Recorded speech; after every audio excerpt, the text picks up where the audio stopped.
Othello শেক্সপিয়ারের রচিত অন্যতম সেরা একটি প্লে এবং ট্র্যাজেডি। আপনারা যারা জানেন না, ট্র্যাজেডি এবং কমেডি শেক্সপিয়ারের দুই ধরনের প্লেকে কী করে ডিফারেন্সিয়েট করা যায় তার ভিডিও আমাদের আই বাটনে অথবা ডিসক্রিপশনে দেওয়া আছে, আপনি চাইলে ওটা চেক করে নিতে পারেন। আজকে আমরা মূলত আলোচনা করব ওথেলো নিয়ে।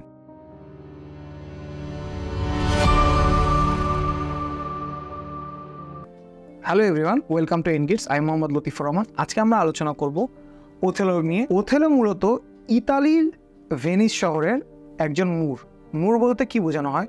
মুর বলতে মরক্কোর অধিবাসী মুসলিম একজনকে বোঝানো হয়। মূলত এই ওথেলো ছিল ইতালির ভেনিস শহরের সেনাপতি, এবং মুর বলার কারণ হলো তখনকার দিনে এই মরক্কোর মুসলিম যারা অধিবাসী ছিল তারা কিছুটা কৃষ্ণাঙ্গ ছিল। এই কৃষ্ণাঙ্গ একজনকে সেনাপতি বানিয়ে দেওয়া হয়েছে। এর অবশ্যই কারণ ছিল, কারণ ওথেলো অনেক বেশি কোয়ালিফাইড ছিল এবং ওথেলোর একটি গার্লফ্রেন্ড বা ওয়াইফ ছিল যার নাম ডেসডিমোনা। এই ওথেলোকে তার জায়গা থেকে সরিয়ে ওথেলোর জায়গায় সেনাপতি হওয়ার ইচ্ছা ছিল ইয়াগোর। ইয়াগো সম্পর্কে বলে রাখি, শেক্সপিয়ারের প্রত্যেকটি ট্র্যাজেডিতেই কোনো না কোনো ভিলেন চরিত্র বা প্রোটাগনিস্ট আমরা দেখতে পাই, কিন্তু ইয়াগো ছিল শেক্সপিয়ারের রচিত যে কোনো প্রোটাগনিস্টগুলোর ভেতর সবচেয়ে নিকৃষ্টতম প্রোটাগনিস্ট। এর ফলে সে একটি নতুন প্লট রচনা করে এই ওথেলো এবং ডেসডিমোনার সম্পর্কটা ভাঙার জন্য এবং ওথেলোকে পুরো গেম থেকে বের করে দেওয়ার জন্য। স্টোরিটা কি হয় এখানে? ওথেলোকে সরানোর জন্য প্রথমে ওথেলোর যে সহকারী ক্যাসিও তাকে সরিয়ে ফেলে এবং ওথেলোর কাছাকাছি চলে আসে। ওথেলোকে কাছাকাছি চলে আসার পর সে কোনো এক সময় সে খেয়াল করে ওথেলো ডেসডিমোনাকে তার ভালোবাসার স্মৃতিস্বরূপ হ্যান্ডকারচিফ বলতে কি বোঝানো হয়?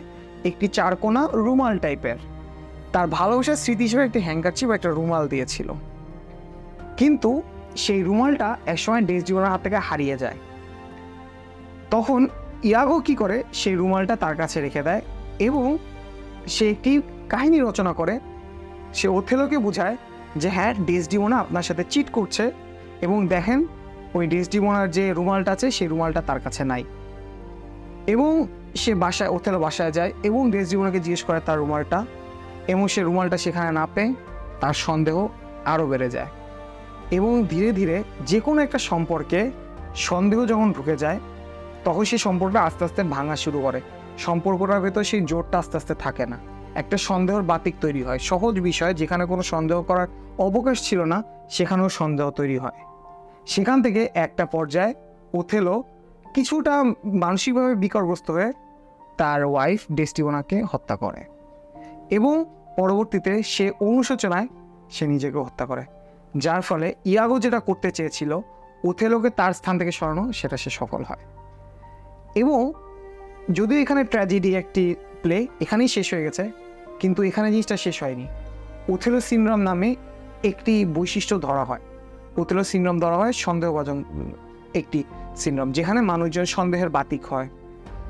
এইটা মূলত বলতে বোঝানো হয় যে আপনার যে কোনো সম্পর্ক সেটা যদি শক্ত হয়, অবশ্যই আরেকজনের দ্বারা ইনফ্লুয়েন্সড হয়ে সেই সম্পর্ক নিয়ে সন্দেহ তৈরি করার কোনো প্রশ্ন নেই।